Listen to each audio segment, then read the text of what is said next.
2018, a young leader rose to power in Ethiopia, Abiy Ahmed, a PhD holder and also a political scientist.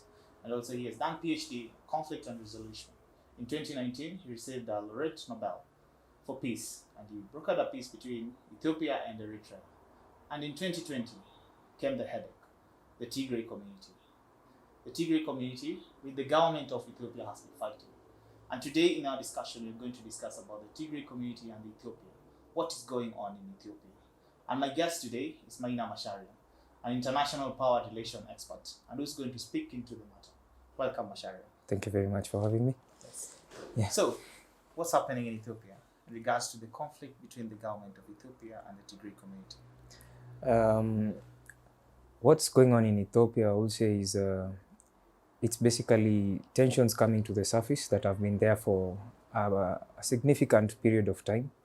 And actually, if you're going to understand what is going on in Ethiopia and with the Tigray region and the TPLF, you actually have to go back in history until the rule of the last emperor of Ethiopia, Yes. which was Emperor Haile Selassie. So the Tigray region was, or the Tigray elites under the empire of Ethiopia, always felt that they were a bit left out during the whole reign of the Emperor Haile Selassie. So, and one of the things that people actually have to understand is that Ethiopia is a very complicated place, because by itself it was an empire. Yes. before colonialization. Yeah, even before it. Yeah. Yes.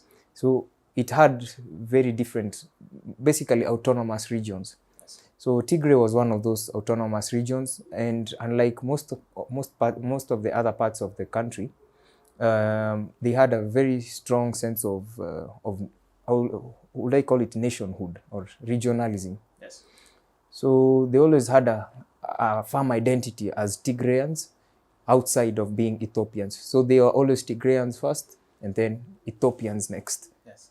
So this, with the collapse of the empire, with the ousting of the emperor and the coming in of the communists under the DAG party, which was a military intervention, so a lot happened within that region. And one of the most key points, something that we need to take, is the role of the University of Addis Ababa and the students who are there, because that is exactly where the TPLF has its roots. So are you linking the conflict that's happening in Ethiopia to historical background or political? Is it historical or political? It is both historical and political. Yes. In that, during this whole period, the northern part of the country, remember after the invasion of the Italians during World War II, when they left, that is when the conflict, Eritrea now wanted to secede from the empire. Yes. And it became a whole issue where it actually had to bring in, when the DAG came in, it had to bring in the intervention of the Soviets. And that is when also the Somalis tried to invade Ethiopia. So there was it's a whole can of worms. So you have to put in the Eritrean secession. When the Tigrayan front saw the Ethiopians seceding, now, it now creates, how would you put it? It's like from one, it creates a reaction from now the Tigrayans, who also have a strong sense of identity, just like the Eritreans. Yes. Now, you talked about the Tigrayans having a strong sense of identity, Yeah. and you're saying that they have been sidelined Yeah. in the government. Yeah. They have been in power in the government Okay. since the main party that was there. Yeah.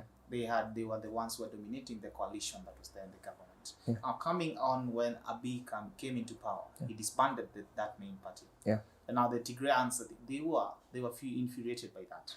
Could that be one of the reasons why they went and attacked the military camp, where Abiy said that he was hitting back for them attacking the military camp? Remember, the TPLF was part of the EPRDF, which was the coalition Yes. that formed government after ousting of Mengistu. Yes. So when they took power, they actually formed a coalition which was ethnocentric. So the TPLF had contributed the largest number of forces while fighting I think 100,000 to 250,000 troops, Yes. As well as also individuals in the political sphere. So they had a really dominant role in the EPDRF. So what happened is they dominated Ethiopian politics so much, and they purposefully included the ethnic regionalization. And so in Ethiopia, if you wanted your say, you had to come through your ethnic party. Yes. So they dominated Ethiopian economy and Ethiopian military. They actually put in Tigrayans in positions of power. Yes. So it was basically, they were actually paying back it's like a form of paying back for them being on the sidelines during the Ethiopian Empire. Okay. Could Abiy disbanding the coalition be one of the factors that led to the conflict escalation? Definitely, but that will be just a very small factor, because now with the banning of the TPLF, remember, these people had monopoly over the Ethiopian economy. So, and something that people really need to understand is that power relations are governed by money and resource. Yes. So if you remove the resource from this party, then they wield significantly less power. Yes. And the TPLF, having ruled authoritatively for 30 years, almost close to 27 years, taking that authority or stripping it from them is would definitely produce a reaction. And remember, before that, they had actually tried blocking Abiy's rise to power, and blocking the formation of the Prosperity Party. So it was somehow bitter for them to take in that they're actually losing power just like that. Yes, and the hypothetical, could that also mean about the Abiy receiving the Nobel Peace in 2019? Yeah. Because of the protracted conflict between Eritrea and Ethiopia. Do the Tigrayans feel that they were being left out because of this? You could say that. However, the relationship between the TPLF and the Eritreans is complicated. Remember, the Eritrean Liberation Front and the Eritrean People's, was it the EPLF and the ELF, both aided in the formation of the Tigrayan Liberation Front and helped to bring into power. Actually, they were involved in the campaign towards Addis, trying to get rid of Mengistu. The TPLF was accusing Eritreans of getting involved in the war, saying that they were also coming and trying to be part of the conflict, fighting them in their own region. Is this now during the 2018 episode or yes. back? No, not back. Oh. Just recently. Recently? Yes. Well, what happened is the TPLF, once the TPLF got into power, they couldn't stand. They wanted they morphed from just wanting regional autonomy to wanting control over the country, which they actually got. However, remember, Eritrea also had a really strong sense of it, and they wanted to be independent from Ethiopia. Yes. So the TPLF wanted the empire, yes. but Eritrea did not want part of it. So there was friction after. So they actually now came to loggerheads, and they were no longer friendly. So with the peace deal by Abiy, so TPLF now will feel surrounded. Now you have the Ethiopian forces on your south and on your west, and then now you have the Eritreans, who are now an independent country, towards your north. So yes, it is understandable that they felt a bit threatened by the peace deal with Ethiopia. Yes, we see Ethiopia is housing the AU, the African Union. Yes, it is. And we see there are so many displaced people. Over 3 million people have been displaced by this. Yes. Now we have over 500,000 refugees in Sudan right now as you're speaking. More accounting. Yeah. Can we say that Ethiopia is losing its humanitarian face? I wouldn't say so, because remember, in every conflict, there's a cost of war. Yes. And unfortunately, when it comes to conflict, the cost of war is it's usually it's human cost mostly. So you find that in Swahili you say fahali wawili wanapopigana nyasi ndio huumia.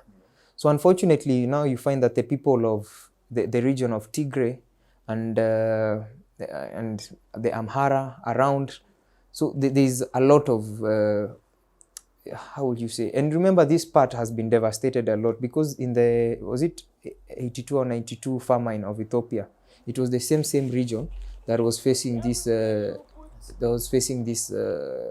this famine. Yes.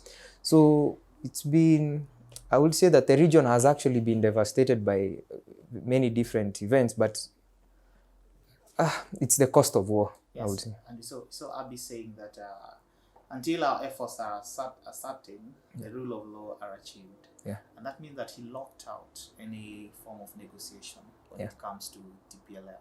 Yeah. And also the Tigray region, and say that, and the conflict has been going on and escalating for a while now. Yeah. What effects will this have in Ethiopia and also the region?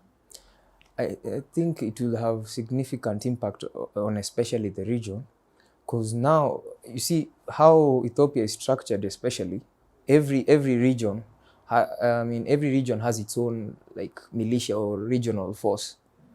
Now, what surprised, I think what came as a big surprise is how fast the TPLF was able to raise an army to a sizable number. About, I think they were able to, within the region, they were able to raise about 170,000 fighters.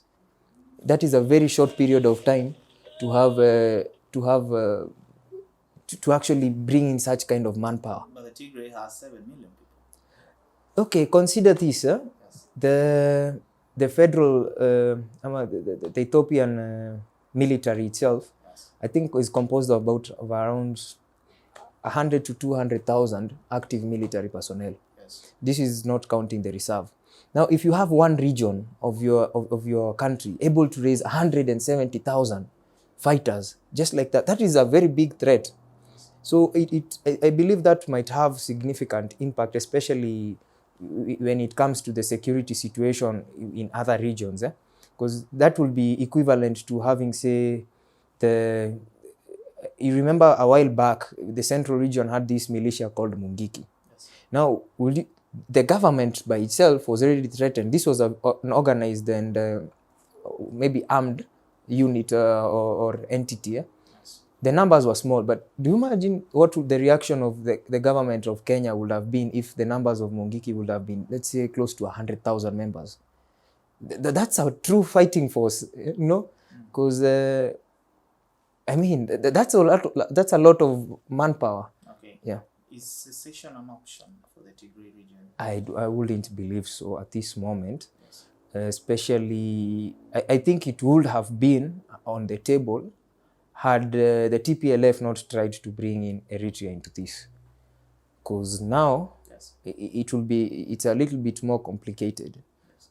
Once you bring in the Eritreans into the conflict, because now they're actually allying with the Ethiopians to actually to fight the TPLF. And also remember, it's not the TPLF doesn't control the Tigray region.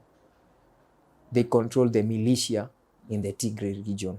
But that doesn't necessarily mean that they have total support from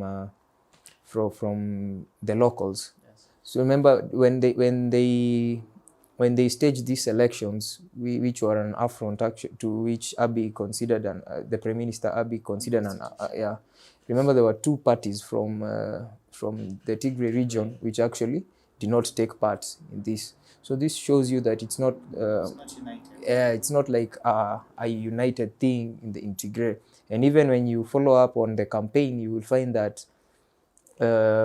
it's mostly towards central Tigray where there's still those pockets of fighting Yes. going on, but mostly towards the periphery, fighting has mostly gone down. Okay. Yeah. The Washington Post captured one of the people who were fleeing away from Ethiopia, saying that, quote unquote, they were killing people madly.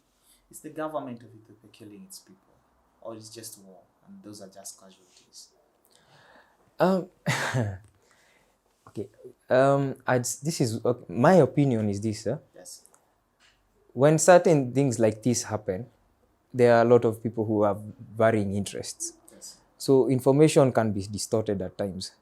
However, that said, it will be irresponsible not to acknowledge the suffering that is going on over there, and that is actually a huge loss of human life. However, and it is still unverified because who is actually the cause of all this? When if you take it from a historical perspective, it will be hard not to put the responsibility or the weight of all this on partly, at least if not completely, but partly on the TPLF. Remember when the TPLF were in power, they actually were there and they were actually in power and oversaw a few massacres in Ethiopia. I think the Ogaden massacre, there was the Amhara massacre. So, and especially if you find the people who are actually being killed a lot around the area were the Amharas mostly. So you wouldn't really put it out because what we say is that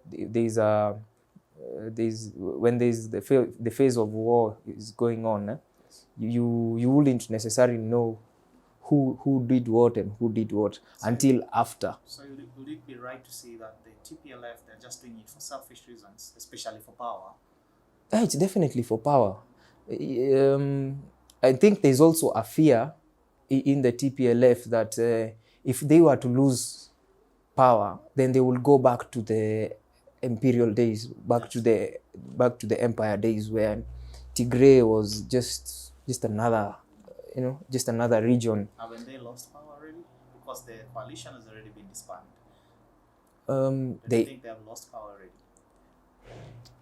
With the TPLF, it's kind of okay. I wouldn't really necessarily lock them out because remember this has happened before. Yes. When during the dark when the revolution happened in Ethiopia and the Marxist military took over the DAG basically, the TPLF then I think then it was the TLM and the TUSO. The student unions from the Addis Ababa University, yes. When they formed these entities, I wouldn't call them political entities, but these entities, when they went back to Tigray, remember there was an incursion when the DAG were actually fighting the Eritreans, trying to stop the secession of Eritrea from Ethiopia. Tigray, the Tigrayans actually were also fighting them. They got beat once, and then they came back. Remember now, when they got beat, they regrouped, and they actually, with the help of the Eritreans, they were able to march on the capital. Yes. So I wouldn't really lock them out, considering that this is still a fluid situation and the situation is still evolving. Again, there is also the role of international actors. Yes. So, just courtesy of that, I wouldn't really necessarily say that they've been kicked out of power, considering they still control a significant portion of territory within Tigray. So the only way you will say that they are out of power is if they have no territory. But as long as they still have territory, they're still in the fight. Yes, you've talked about international actors. I'll bring in the aspect of international community. Yeah. We saw the US coming in, the Biden administration commented on it, and also the Trump's administration came in with Pompeo, the Secretary of State. Now, has this had any effect since Abiy locked out dialogue, the international actors to it? And are they too late into this party? Okay, I wouldn't say it completely locked out chances. Remember, right now there's flow of humanitarian aid from. There's actually flow of humanitarian aid into the region as opposed from before, when there was actually no flow of individuals outside the region into the Tigray region. So, however, I think it's time that that especially the African Union took responsibility of this. If we kept, if and this I believe, especially with Ethiopia being the seat of the African Union, Yes. I think the AU should take the leading role on this, and we shouldn't actually have to wait for Western how would I term them, like Western entities or Western states to actually try and direct how or try to negotiate on this, especially with IGAD. I think with Kenya being in the United Nations Security Council now, as a non-permanent member, and it's also as is in its capacity as a member of IGAD, I think they should be on the forefront of trying to take stock of the situation. And How would that be possible if negotiations have been closed?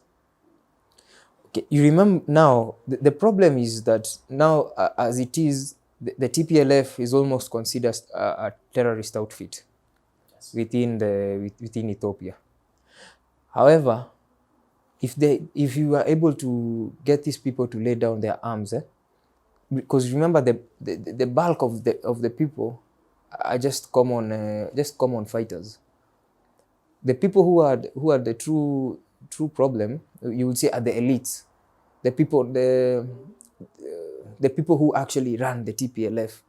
And the worst thing is that most of them, especially most of their children, are not even there, which is tends to be a common tendency when there is conflict around there.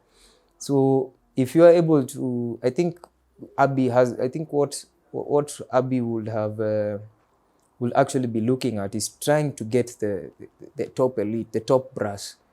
If you're able to eliminate that, you can be able to work now, because remember, it's still your own country. You can't just eliminate everything.